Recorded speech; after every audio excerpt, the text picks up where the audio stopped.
নমস্কার বন্ধুরা, সকলকে আমার চ্যানেলে স্বাগত। রাজ্যের সমস্ত ধরনের সরকারি কর্মচারীদের পাশাপাশি সমস্ত ধরনের পেনশনার এবং ফ্যামিলি পেনশনারদের জন্য এই মুহূর্তে পশ্চিমবঙ্গ রাজ্য সরকারের অর্থ দপ্তর অর্থাৎ গভর্নমেন্ট অফ ওয়েস্ট বেঙ্গলের ফাইন্যান্স ডিপার্টমেন্ট থেকে একটি অত্যন্ত গুরুত্বপূর্ণ অর্ডার জারি করা হয়েছে। অর্ডারটি কী বিষয়ক এবং এই অর্ডারে কী কী বলা হয়েছে সকল কিছু আজকের ভিডিওতে বিস্তারিতভাবে আলোচনা করব।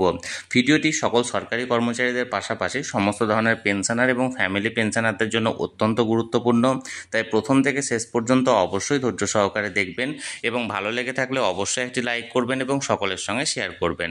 আর সেই সাথে এই চ্যানেলে যদি প্রথমবার হয়ে থাকেন এই রকমের ইনফরমেটিভ ভিডিও আরও দেখার জন্য যারা এখনও পর্যন্ত এই চ্যানেলটিকে সাবস্ক্রাইব করেননি তারা অবশ্যই চ্যানেলটিকে সাবস্ক্রাইব করে নিতে ভুলবেন না। তাহলে চলুন সেই অর্ডারের ব্যাপারে আমরা বিস্তারিত জেনে নিই। দেখুন, এই অর্ডারটি জারি করা হয়েছে government of West Bengal finance department medical sell থেকে। এই অর্ডারটি ইস্যু করার ডেটটা দেখুন 13/9/2024 অর্থাৎ 13ই সেপ্টেম্বর এই অর্ডারটি ইস্যু করলেও এই অর্ডারটি পাবলিকলি অ্যাভেলেবেল হয়েছে অতি সম্প্রতি।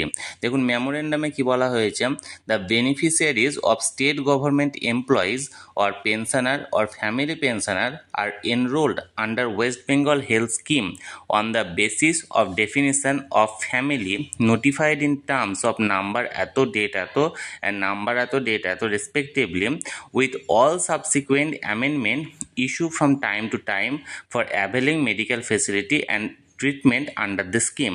অর্থাৎ যে সমস্ত এমপ্লয়িরা বা পেনশনাররা বা ফ্যামিলি পেনশনাররা যারা পশ্চিমবঙ্গ রাজ্য সরকারের হেলথ স্কিমে এন্ট্রি হয়ে আছেন অর্থাৎ এনরোল হয়ে আছেন এবং তাদেরকে এই অর্ডার মোতাবেক বিভিন্ন মেডিকেল ফেসিলিটির জন্য বা বিভিন্ন ট্রিটমেন্টের জন্য টাইম টু টাইম তাদের জন্য বিভিন্ন রকমের অ্যামেন্ডমেন্ট ইস্যু করা হয়। However, in the event of unfortunate death of a government employee while in service, যদি কখনো দুর্ভাগ্যবশত কোনো সরকারি কর্মচারীর মৃত্যু ঘটে থাকে, there exist confusion regarding continuation of enrolment of all dependent beneficiaries of the deceased government employee under the family pensioner of the deceased employee. এবং সেই কারণে অর্থাৎ যদি কখনো দুর্ভাগ্যবশত মৃত্যু ঘটে থাকে তাহলে সেই এমপ্লয়ির আন্ডারে যে সমস্ত ডিপেন্ডেন্ট বেনিফিশিয়ারিজরা আছেন অর্থাৎ নির্ভরশীল যে সমস্ত উপভোক্তারা আছেন যারা এনরোল হয়ে থাকছেন তাদেরকে এখানে মানে এমপ্লয়িদের ফ্যামিলি পেনশনারদের আন্ডারে এখানে রাখা হবে। It may be stated that enrolment benefit which is provided to the beneficiaries during the lifetime of the government employee will continue in die in harness case. এক্ষেত্রে ডাইন হার্নেসের কেসে হলেও সে বেনিফিশিয়ারিজের যে এনরোলমেন্ট যারা যারা আছেন তাদের এখানে লাইফ টাইম এখানে সহায়তাটা প্রদান করা হবে। Subject to fulfilment of necessary condition in this regard, that is existence of family pensioner. In this connection, it is reiterated that discontinuation of medical relief is the prerequisite to enrollment under the scheme. So, in the absence of a family pensioner, no beneficiaries of the deceased government employee will be allowed for further enrollment under the scheme as per exempt rule.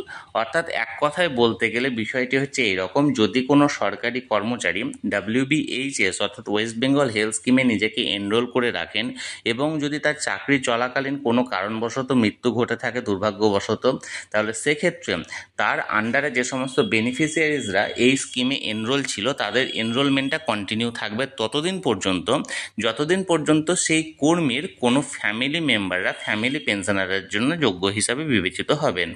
যদি কোনো family পেনশনারের মানে এখানে জীবিত না থাকেন বা কোনো family pension না থেকে থাকেন ফ্যামিলি পেনশনাররা, তাহলে সেক্ষেত্রে বেনিফিশিয়ারিজরা আর পরবর্তীতে কোনো রকমভাবে এই মেডিকেল স্কিমের আর সুবিধাটা পাবেন না।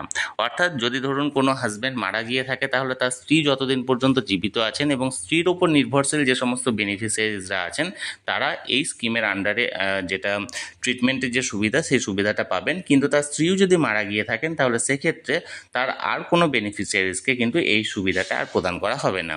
তাহলে বন্ধুরা, এখানে গভর্নমেন্ট অফ ওয়েস্ট বেঙ্গলের তরফ থেকে যে অর্ডারটি জারি করা হয়েছিল সেটি সরাসরি আমি আপনাদের সঙ্গে শেয়ার করলাম। এই নিয়ে যদি আপনাদের কোনো মতামত বা কোনো প্রশ্ন থাকে অবশ্যই কমেন্ট করে জানান। আর ভিডিওটি ভালো লেগে থাকলে অবশ্যই একটি লাইক করুন এবং সকলের সঙ্গে শেয়ার করুন। আর সেই সাথে চ্যানেলে যদি প্রথমবার হয়ে থাকেন এই রকমের ইনফরমেটিভ ভিডিও আরও দেখার জন্য যারা এখনও পর্যন্ত চ্যানেলটিকে সাবস্ক্রাইব করেননি তারা অবশ্যই চ্যানেলটিকে সাবস্ক্রাইব করে রাখুন। ধন্যবাদ, দেখা হচ্ছে পরের ভিডিওতে।